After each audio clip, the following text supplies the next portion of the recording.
Hi friends, welcome back to my YouTube channel. ಇದು ಬಂದು ಭಾನುವಾರದ ವ್ಲಾಗ್ ಆಗಿರುತ್ತೆ. ಅದೇ ಹಾಸ್ಪಿಟ್ಲಿಗೆ ತೋರಿಸ್ಕೊಂಡು ನಾವು ಮನೆಗೆ ಬರಬೇಕಾದ್ರೆ ಮನೆಗೆ ಸ್ವಲ್ಪ ಅಂದರೆ ಮನೆ ಐಟಮ್ ಬೇಕಿತ್ತು, ಅದಕ್ಕೋಸ್ಕರ ತಗೊಬಂದೆ. ಅಂದರೆ ನನ್ನ ಮಗಳಿಗೆ ಕಿವಿ ನೋವು ಅಂತ ಹೇಳ್ಬಿಟ್ಟು ನಾನು ಹಾಸ್ಪಿಟ್ಲಿಗೆ ಕರ್ಕೊಂಡು ಹೋದೆ. ಹಾಗೆ ಬರ್ತಾ ತುಂಬ ಟೈಮ್ ಆಗಿತ್ತು ಅಂತ ಹೇಳ್ಬಿಟ್ಟು ಹೋಟೆಲಲ್ಲೇ ಇಡ್ಲಿ ಮತ್ತು ಪಲಾವ್ನ ತಗೊಬಂದಿದ್ದೆ. ಯಾಕಂದರೆ ತುಂಬ ಟೈಮ್ ಆಗಿಬಿಟ್ಟಿತ್ತು. ಮತ್ತು ನಾವು ಮನೆಗೆ ಹೋಗಿ ನಾನು ಮಾಡಿಕೊಡೋ ಅಷ್ಟರಲ್ಲಿ ಲೇಟ್ ಆಗುತ್ತಲ್ಲಪ್ಪ ಅಂತ ಹೇಳ್ಬಿಟ್ಟು ಈ ಥರ ಪಲಾವು ಮತ್ತು ಇಡ್ಲಿ ತೊಗೊಬಂದು ತಿನ್ನಿಸ್ಬಿಟ್ಟು ಮಾತ್ರೆ ಎಲ್ಲ ನುಂಗಿಸಿ ಮತ್ತು ಚಿಕನನ್ನು ತೊಗೊಬಂದಿದ್ದೆ. ಅಂದರೆ ಇದು ಒಂದು ಕೋಳಿ, ಇದು ಫಾರಮ್ ಕೋಳಿ ಬರುತ್ತೆ ನೋಡಿ, ಆ ಕೋಳಿ. ಮತ್ತು ಇದನ್ನೆಲ್ಲ ನೀಟಾಗಿ ತೊಳೆದ್ಬಿಟ್ಟು ಇಲ್ಲಿ ಬೇಯೋಕ್ಕಿಟ್ಟಿದೆ. ಇದನ್ನು ಬೇಯಿಸಬೇಕು ಫಸ್ಟು. ಇದು ಒಂಥರ ಹೇಳಬೇಕಂದ್ರೆ ಒಂದೇ ಸರಿ ಡೈರೆಕ್ಟಾಗಿ ಮಾಡೋದಕ್ಕಾಗೋದಿಲ್ಲ. ಫಸ್ಟು ಬೇಯಿಸ್ಬೇಕು. ಇದಕ್ಕೆ ಉಪ್ಪು ಖಾರ ಎಲ್ಲ ಹಾಕಿಬಿಟ್ಟು ಉಪ್ಪು ಮತ್ತು ಅರಿಶಿನ ಹಾಕಿ ಬೇಯಿಸಬೇಕು. ಮತ್ತು ಇದಕ್ಕೆ ಮಸಾಲೆನ ನಾನಿಲ್ಲಿ ರೆಡಿ ಮಾಡ್ತಾಯಿದ್ದೀನಿ ನೋಡಿ. ಸ್ವಲ್ಪ ಚಕ್ಕೆ ಲವಂಗ, ಕಾಳು ಮೆಣಸು, ಬೆಳ್ಳುಳ್ಳಿ, ಶುಂಠಿ, ಈರುಳ್ಳಿ, ಕೊತ್ತಂಬರಿ ಸೊಪ್ಪು, ಅಂದರೆ ಇಷ್ಟು ಇದು ಈರುಳ್ಳಿ ಮಸಾಲೆ. ಈರುಳ್ಳಿ ಮಸಾಲೆನ ಮೊದಲು ರುಬ್ಕೋಬೇಕಾಗುತ್ತೆ. ಇದು ರುಬ್ಕೊಂಡು ಸೈಡ್ಗೆ ಇಟ್ಕೊಂಡು ಸ್ವಲ್ಪ ಕಾಯಿ ಮತ್ತು ಟೊಮೊಟೊ ಇದನ್ನು ಅಷ್ಟೇ ಸ್ವಲ್ಪ ಇದನ್ನು ರುಬ್ಕೊಂಡು ತಗೋಬೇಕಾಗುತ್ತೆ. ಮತ್ತು ನೋಡಿ ಇಲ್ಲಿ ಚಿಕನ್ ಎಲ್ಲ ನೀಟಾಗಿ ಬೆಂದಿದೆ. ಈ ಥರ ಬೆಂದಾಗ ಏನು ಮಾಡಬೇಕು ಅಂದರೆ ರುಬ್ಬಿರೋ ಅಂದರೆ ಈರುಳ್ಳಿ ಮಸಾಲೆನ ರುಬ್ಬಿದ್ದೀನಲ್ಲ, ಆ ಮಸಾಲೆನ ಇದಕ್ಕೆ ಹಾಕ್ತೀನಿ ನಾನು. ಆ ಮಸಾಲೆ ಇದಕ್ಕೆ ಹಾಕಿಬಿಟ್ಟು ಸ್ವಲ್ಪ ಟೈಮ್ ಇದನ್ನು ಬೇಯಿಸ್ಕೊತೀನಿ. ಇದು ಮಟನ್ ಯಾವ ಥರ ಬೇಯಿಸ್ತೀವಿ ನೋಡಿ, ಅದೇ ಥರ ಇದು ಕೂಡ ಫಸ್ಟೇ ಬೇಯಿಸ್ಕೋಬೇಕು. ಫಾರಮ್ ಕೋಳಿ ಅಲ್ವಾ, ಹಾಗಾಗಿ ಇದು ಏನು ಗೊತ್ತಾ, ಸಾಂಬಾರು ಮಾಡಿದ್ರೆ ಮಾತ್ರ ನಿಜವಾಗ್ಲೂ ತುಂಬ ಚೆನ್ನಾಗಿರುತ್ತೆ ಇದ್ರ ಟೇಸ್ಟು. ಅದು ಒಂದು ಯಾವುದೋ ಫಿಲಮಲ್ಲೇ ಇದೆ, ಕೋಳಿ ರೋಸ್ಟ್ ಮಾಡಿದ್ರೆ ವೇಸ್ಟು, ಸಾರು ಮಾಡಿದ್ರೆ ಟೇಸ್ಟು ಅಂತ ಹೇಳ್ಬಿಟ್ಟು ಅಪ್ಪು ಬಸ್ ಡೈಲಾಗ್. ಅದು ಜಾಕಿ ಮೂವಿಲಿದೆ ಅಂತ ಅನಿಸುತ್ತೆ. ಹಾಗೆ ಇದು ಸಾಂಬಾರು ಮಾಡಿದ್ರೆ ಮಾತ್ರ ನಿಜವಾಗ್ಲೂ ತುಂಬ ಚೆನ್ನಾಗಿರುತ್ತೆ. ಇದು ಹೇಳ್ಬೇಕಂದ್ರೆ ಸಾಮಾನ್ಯವಾಗಿ ಹಳ್ಳಿ ಕಡೆ ನಾನು ವ್ಯಾಪಾರಕ್ಕೆ ಹೋಗ್ತೀನಲ್ಲ, ಆ ಕಡೆ ಎಲ್ಲ ಜಾಸ್ತಿ ಇದೇ ಕೋಳಿ ಮತ್ತು ಈ ನಾಟಿ ಕೋಳಿಗಳನ್ನೇ ತಿಂತಾರೆ. ಅಂದರೆ ನಾನು ನಾಟಿ ಕೋಳಿ ಯಾವತ್ತೂ ತಿಂದಿಲ್ಲ, ಆದರೆ ಇದು ಮಾತ್ರ ಯಾವತ್ತಾದರೂ ತಿನ್ನಬೇಕು ಅನ್ನಿಸ್ದಾಗ ಇದನ್ನು ಮಾಡ್ತೀವಿ. ಇವಾಗ ನೋಡಿ ಖಾರ ಎಲ್ಲ ಹಾಕಿ ನಾನು ಅದನ್ನು ಚೆನ್ನಾಗಿ ಕುದೀತಾ ಇದೆ. ಇವಾಗ ಇದು ಕುದಿಬೇಕಾದ್ರೆ ಮತ್ತು ಟೊಮೊಟೊ ಕಾಯಿ ರುಬ್ಬಿದ್ದೀನಲ್ಲ, ಆ ಖಾರನ ಹಾಕ್ಕೋತೀನಿ. ಆ ಖಾರ ಹಾಕ್ಕೊಂಡು ಎಷ್ಟು ನೀರು ಬೇಕೋ ಅಷ್ಟು ನೀರನ್ನು ಮಾತ್ರ ನಾನಿಲ್ಲಿ ಸೇರಿಸ್ಕೊತಾ ಇದ್ದೀನಿ. ಅಂದರೆ ತೀರ ಗಟ್ಟಿನ ತೆಳ್ಳಗ ಅಂತ ಹೇಳ್ಬಿಟ್ಟು, ಇದು ಸ್ವಲ್ಪ ತೆಳ್ಳಗಿದ್ರೇ ಚೆನ್ನಾಗಿರುತ್ತೆ.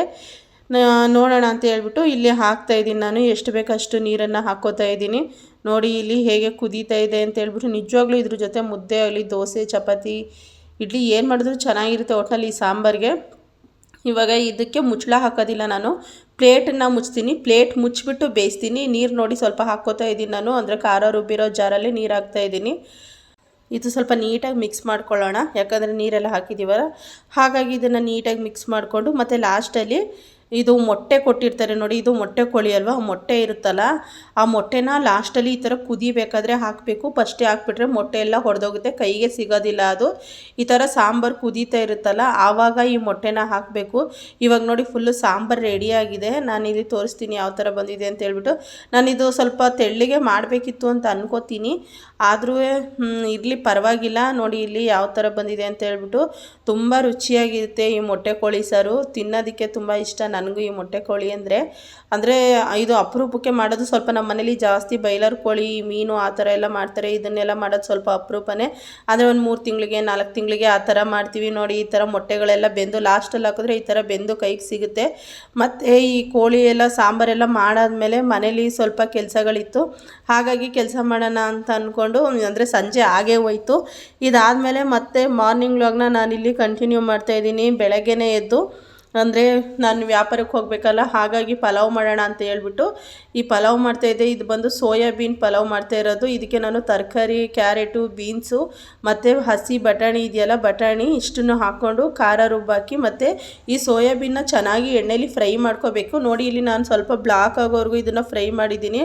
ಆ ಥರ ಮಾಡಿದಾಗ ಇದನ್ನು ನೆನೆಸ್ಬಿಟ್ಟು ಚೆನ್ನಾಗಿ ಹಿಂಡಿ ಎಣ್ಣೆಲಿ ಈ ಥರ ಬ್ಲಾಕ್ ಆಗೋವರೆಗೂ ಒಂಚೂರು ಅದನ್ನು ಫ್ರೈ ಮಾಡಿದ್ರೆ ತುಂಬ ಟೇಸ್ಟ್ ಇರುತ್ತೆ. ಮತ್ತು ಒಂಚೂರು ಕೂಡ ಸ್ಮೆಲ್ ಇರೋದಿಲ್ಲ, ಇದು ಅಷ್ಟು ಚೆನ್ನಾಗಿರುತ್ತೆ.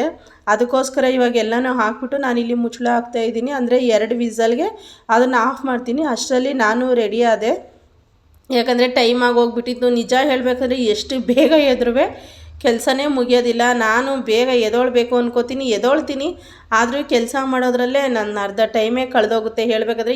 ನಾನು ಬೆಳಗ್ಗೆ ಟೈಮ್ ತಿಂಡಿ ಮಾಡೋದು, ನಾನು ರೆಡಿಯಾಗಿ ಹೋಗೋದು ಅಷ್ಟೇ ಮಾಡೋದು, ಮತ್ತು ಮಗಳಿಗೊಂದು ತಲೆ ಬಾಚ್ತೀನಿ.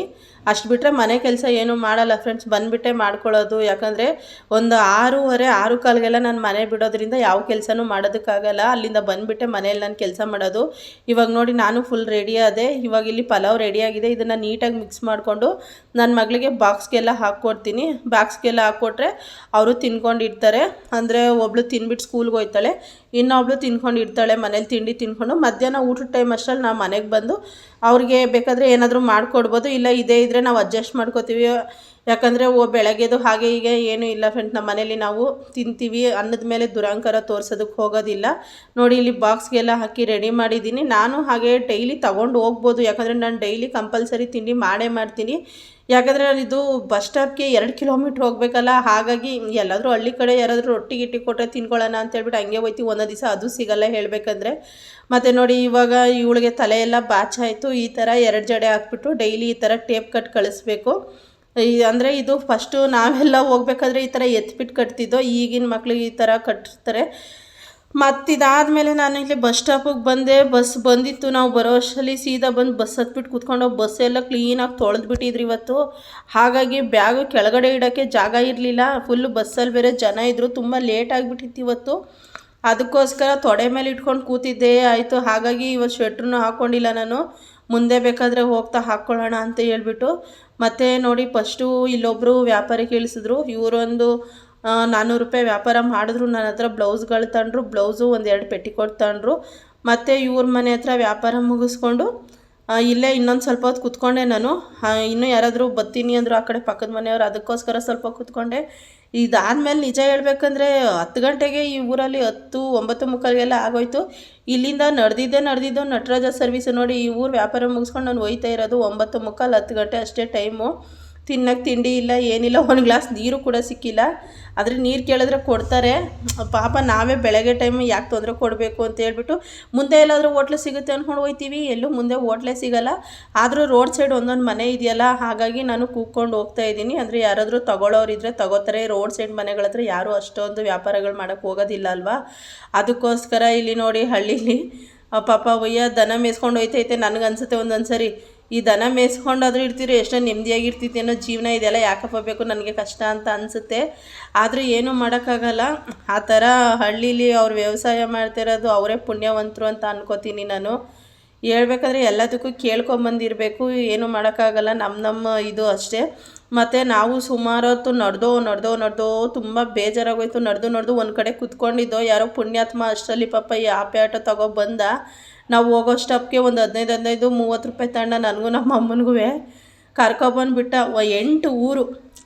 8 ಊರು ಆದಮೇಲೆ ಸಿಗುತ್ತೆ ನಾವು ಹೋಗೋ ಬಸ್ ಸ್ಟಾಪ್. ಅಲ್ಲಿಂದ ನಾವು ನಮ್ಮ ಏರಿಯಾಗೆ ಬಸ್ ಹತ್ತಬೇಕಾಗುತ್ತೆ. ಹಾಗಾಗಿ ಪಾಪ ಇವ್ರು ಕರ್ಕೊಬಂದರು. ಹೆಂಗೋ ಕೈ ಅಡ್ಡ ಹಾಕಿದ ತಕ್ಷಣ ನಿಲ್ಲಿಸಿದ್ರು. ಇಲ್ಲ ಅಂದರೆ ಆ ಊರಲ್ಲಿ ಏನೂ ಬರೋಲ್ಲ. 1 ಗಂಟೆಗೆ ಬಸ್ ಇದ್ದಿದ್ದಲ್ಲಿ ಸುಮ್ಮನೆ ಇಷ್ಟು ಬೇಗ ವ್ಯಾಪಾರ ಮುಗೀತು. ಇನ್ನು ಪಕ್ಕದೂರಲ್ಲೂ ಜನ ಇರೋಲ್ಲ. ಹೋದರೆ ಮೊನ್ನೆ ಎಲ್ಲ ಒಂದು ಸರಿ ಹೋಗಿದ್ದೆ ನಾನು ಮೊನ್ನೆ. ಅದಕ್ಕೋಸ್ಕರ ಯೋಚನೆ ಮಾಡ್ಕೊಂಡು ಕೂತಿದ್ದೆ. ಹೆಂಗೋ ಪಾಪ ಬಂದ. ಅಷ್ಟರಲ್ಲಿ ನಾವು ತುಂಬ ಅರ್ಧ ದಾರಿ ನಡೆದ್ಬಿಟ್ಟಿದ್ದೆ ಬಿಡಿ. ನೋಡಿ ಹೋಗ್ತಾ ಇದ್ದೀವಿ ಆಟೋದಲ್ಲಿ ಕೂತ್ಕೊಂಡು. ಈ ಥರ ಆಟೋದಲ್ಲಿ ಕೂತ್ಕೊಂಡು ಹೋಗೋದು ನಿಜವಾಗ್ಲೂ ಒಂಥರ ಖುಷಿ ಆಗುತ್ತೆ ನನಗೆ. ಅಂದರೆ ಈ ಥರ ಹಳ್ಳಿ ವಾತಾವರಣ ಎಲ್ಲ ನೋಡ್ಕೊಂಡು ಹೋಗ್ತಾ ಇರ್ತೀವಲ್ಲ, ನನಗೆ ತುಂಬ ಖುಷಿ ಆಗುತ್ತೆ. ಅಂದರೆ ನಮ್ಮ ಅಮ್ಮನಿಗೆ ಇದೆಲ್ಲ ಹಳೇದು. ಅವ್ರು ತುಂಬ ವರ್ಷದಿಂದ ವ್ಯಾಪಾರ ಮಾಡ್ತಾಯಿದ್ದಾರೆ, ನಡೆದಿದ್ದಾರೆ, ಎಲ್ಲ ಕಡೆನೂ ಗೊತ್ತಿದೆ ಅವ್ರಿಗೆ ಹಳ್ಳಿಗಳೆಲ್ಲ ಚೆನ್ನಾಗಿ. ನನಗಿವೆಲ್ಲ ಹೊಸದೇ ಹೇಳ್ಬೇಕಂದ್ರೆ. ಅಂದರೆ ನಾನು ಮುಂಚೆ ಎಲ್ಲ ಗಾರ್ಮೆಂಟ್ಸಲ್ಲಿ ಕೆಲಸ ಮಾಡಿ ನೋಡಿ. ಇದು ಲಾಸ್ಟ್ ವೀಡಿಯೋದಲ್ಲಿ ತೋರಿಸಿದ್ದೆ ನಾನು, ಕ್ಷೇತ್ರ ಅಂತ ಹೇಳ್ಬಿಟ್ಟು. ಆ ಕ್ಷೇತ್ರದಿಂದ ಮುಂದೆ 2 ಊರು ಅದು ಬಿಟ್ಟು ಹೋಗಿದ್ದು ಇವತ್ತು ವ್ಯಾಪಾರಕ್ಕೆ ನಾನು. ಮತ್ತು ಅಲ್ಲಿಂದ ಇನ್ನೂ ಆಟೋದಲ್ಲಿ ಕೂತ್ಕೊಂಡು ಬರ್ತಾನೇ ಇದ್ದೀವಿ. ಏನೋ ಒಂಥರ ಬೇಜಾರು ಫ್ರೆಂಡ್ಸ್. ಹೇಳ್ಬೇಕಂದ್ರೆ ಮನಸ್ಸಲ್ಲಿ ಈ ಪ್ರಪಂಚದಲ್ಲಿ ನಾವು ಹೇಳಬೇಕಂದ್ರೆ ನನಗೆ ಗೊತ್ತಿರೋ ಪ್ರಕಾರ ನಿಜವೂ ನಾವು ಯಾರನ್ನೂ ನಂಬಕ್ಕೆ ಹೋಗಬಾರ್ದು. ನಾವಾಯಿತು ನಮ್ದು ಎಷ್ಟಾಯಿತೋ ಅಷ್ಟು ಮಾತ್ರ ನೋಡ್ಕೋಬೇಕು. ಅತಿಯಾಗಿ ಯಾರ ಹತ್ರನೂ ನಾವು ಚೆನ್ನಾಗಿ ಮಾತಾಡಬಾರ್ದು. ಮತ್ತು ನಮ್ಮ ಕಷ್ಟ ಸುಖಗಳನ್ನು ಇನ್ನೊಬ್ರ ಹತ್ರ ಮುಖ್ಯವಾಗಿ ಹೇಳ್ಕೊಬಾರ್ದು. ನಾವು ನಮ್ಮ ಕಷ್ಟಗಳನ್ನು ಹೇಳ್ಕೊಂಡಿರ್ತೀವಿ, ಅದನ್ನು ಅವರೇ ಒಂದು ಟೈಮ್ಗಳಲ್ಲಿ ಆಡ್ಕೊಂಡು ನಗ್ತಾರೆ. ಅಂಥ ಪ್ರಪಂಚ ಇದು. ಆದರೂ ನನಗೆ ಗೊತ್ತಿರೋ ಹಾಗೆ ಯಾರ ಹತ್ರ ಏನೂ ಹೇಳ್ಕೊಬಾರ್ದು ಅನ್ನೋ ಬುದ್ಧಿನ ಮಾತ್ರ ನಾನು ಚೆನ್ನಾಗಿ ಕಲ್ತಿದ್ದೀನಿ. ನಮ್ದು ಎಷ್ಟಿದೆ ಅಷ್ಟು ಮಾತ್ರ ತೊಳ್ಕೊಬೇಕು. ನೋಡಿ ಈ ಹೂವಿನ ಗಿಡ ಎಷ್ಟು ಚೆನ್ನಾಗಿ ಕಾಣಿಸ್ತಾ ಇದೆ ಅಲ್ವಾ. ನಿಜವಾಗ್ಲೂ ತುಂಬ ಚೆನ್ನಾಗಿ ಕಾಣಿಸ್ತಾ ಇದೆ. ಇದೊಂದು ಲಾಂಗ್ ವಿಡಿಯೋ ಮಾಡಿದ್ದೆ ನಾನು, ಅದನ್ನು ಹಾಗೆ ಅಪ್ಲೋಡ್ ಮಾಡಿದ್ದೀನಿ. ಇಲ್ಲಿ ಏನು ಪ್ರಾಬ್ಲಮ್ ಇಲ್ಲ. ಮತ್ತು ಯಾರಾದರೂ ನನ್ನ ಚಾನಲ್ನ ಫಸ್ಟ್ ಟೈಮ್ ನೋಡ್ತಾ ಇದ್ದರೆ ಪ್ಲೀಸ್ ಚಾನಲ್ ಸಬ್ಸ್ಕ್ರೈಬ್ ಮಾಡ್ಕೊಳ್ಳಿ. ಹಾಗೆ ವಿಡಿಯೋನ ಪೂರ್ತಿ ನೋಡಿ, ಎಲ್ಲೂ ಸ್ಕಿಪ್ ಮಾಡಿ ನೋಡಬೇಡಿ. ನೀವು ವಿಡಿಯೋ ನೋಡಿ ಲೈಕ್ ಕೊಡೋದ್ರಿಂದ ಇನ್ನೂ 10 ಜನಕ್ಕೆ ರೆಕಮೆಂಡ್ ಆಗುತ್ತೆ. ವಿಡಿಯೋ ನೋಡಿದ್ದಕ್ಕೆ ಧನ್ಯವಾದ.